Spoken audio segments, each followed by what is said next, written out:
Y ahora vamos con nuestro foro del día de hoy. Fake news. ¿Qué es una fake news? ¿Y cómo puedo yo mantenerme alerta? ¿Tengo alguna condición mía personal que me haga más fácil, susceptible de dejarme engatusar por una fake news? Vamos a Santiago de Chile. Allí está el ingeniero Adrián González. Adrián es el director de esa ONG fundamental hoy por hoy que es Cazadores de Fake News. Adrián, muy buenos días. Muchísimas gracias por atendernos. No te estoy escuchando, Adrián. Debes estar en mute. No te oigo. A ver. Está tratando de corregir allí. Ahora sí. ¿Me escucha? Eso. Perfectamente. Muy bien. Gracias por la invitación, César Miguel, un gusto. ¿Qué me hace a mí susceptible de ser víctima de una fake news, Adrián? A ver, generalmente cuando se habla de susceptibilidad, las personas dicen o las personas tienden a pensar de que, bueno, grupos como personas de tercera edad, niños,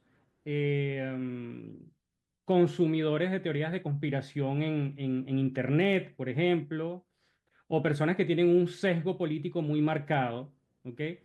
Creo que es de entrada los cuatro grupos principales que generalmente se mencionan, ¿no? Ujú. Ahora, ¿por qué son los cuatro grupos principales? Bueno, en primer lugar, porque muchos de ellos o algunas de estas personas tienen poca lo que nosotros llamamos alfabetización mediática, es decir, no saben cómo informarse de una manera sana, tienen una dieta informativa que no es adecuada porque están consumiendo información desde fuentes que no dan información, sino que más bien desinforman. Personas que no creen en nada, que no quieren creer en nada o que al contrario tienden a creer en teorías de conspiración, tienen un problema de confianza en fuentes confiables, entonces tienden a, tienden a evitar fuentes confiables o simplemente las rechazan. Y lo que te dije del sesgo político es algo que es bastante delicado, ocurre mucho en Venezuela porque, bueno, hay personas que simplemente le dicen, solamente obedece fuentes confiables, solamente infórmate por fuentes oficiales, mejor dicho. Fuentes Ujú. confiables sí puedes tú buscar, ¿no?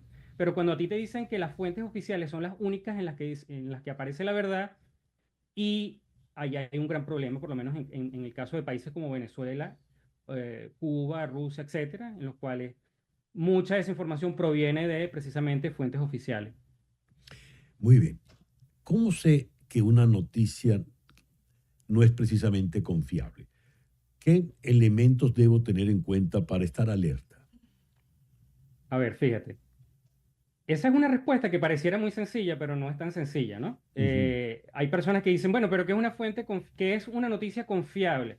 Dependiendo de quién la está diciendo, porque si tú estás leyendo algo que parece una noticia, pero no fue publicada en ningún lado, sino en una cuenta de Twitter anónima que tiene 2 seguidores, entonces, bueno, ya tú puedes decir, oye, este no es un medio de comunicación, esto no es una fuente confiable y por lo tanto esto no es una noticia confiable. Ahora, hay muchas maneras, César Miguel, en las cuales las personas que se dedican a desinformar intentan mimetizar fuentes confiables para engañar a los lectores, ¿ok? Es decir, pueden crear cuentas falsas haciéndose pasar por un periodista, por ti, por un Ujú. medio de comunicación, y bueno, muchas personas tienden a creerlo simplemente porque aparece el nombre de alguien a quien consideran confiable, ¿no?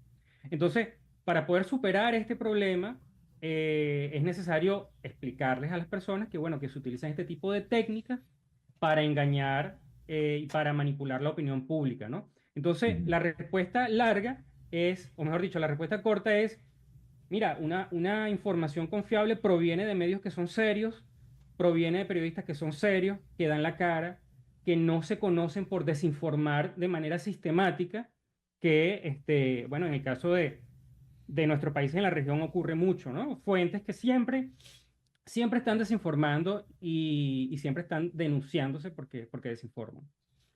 Claro, el tema es que a esas fuentes confiables y a esos periodistas confiables les lanza la andanada, por ejemplo, en el caso venezolano, el régimen venezolano, y lo hace, en algunos casos, el propio señor Cabello desde su programa de televisión, pero en otros, desde agencias que van creando prácticamente una nueva cada semana o todos los días, y esas agencias dan información que no pasa a ser confiable. Ahora, pero ¿por qué la gente tiende a creerlo? Saquemos el tema de la tercera edad, porque bueno, eso, la edad es irremediable, pero ¿por qué hay grupos tan vulnerables? Sacaste el del que tiene un concepto político ya completamente determinado. Es decir, está fanatizado de alguna forma políticamente. Saquemos esos dos extremos. Los demás, ¿por qué son tan susceptibles? Yo creo que, a ver, en los últimos años, durante mucho tiempo, ha ocurrido un fenómeno en todo el mundo que es la pérdida de credibilidad en lo que es la prensa, ¿ok? En el periodismo. Eso es algo que afecta a muchas personas que no solamente esto ocurre en Venezuela, en muchos países de Venezuela, de Latinoamérica es algo que está bastante acentuado, ¿no? Por ejemplo, informarse a través de fuentes que no necesariamente son responsables o que no necesariamente son confiables. Ejemplo de influenciadores en redes sociales. ¿Por qué ocurre esto? Bueno, porque las personas tienden a sentir una cercanía con alguien que le habla de tú a tú en redes sociales, pero que no necesariamente tiene la carga metodológica, incluso los valores, la parte ética, ¿no? Del periodista, del periodismo, pero se siente más cercano, ¿no? Y entonces hay personas que, bueno, tratan de informarse a través de este tipo de cuentas, ¿no? Ahora, con respecto a los otros dos grupos que tú estabas diciendo, fíjate que ahí hay también matices, ¿no? Porque nosotros conocemos a personas que son de tercera edad, que han aprendido a identificar desinformación y la combaten a diario. Entonces, no es un problema que tenga que ver con la edad, es un problema que tiene que ver con la alfabetización mediática. Ese concepto es muy interesante, alfabetización mediática. Adrián, muchísimas gracias por atendernos en la mañana de hoy. A ti, César Miguel, muchas gracias. Adrián González es el director de la ONG Cazadores de Fake News. Una pausa. Al regreso vamos a hablar con el autor de este libro, incansable, Luis A. Miranda. Esto es En Conexión, son las 10:24.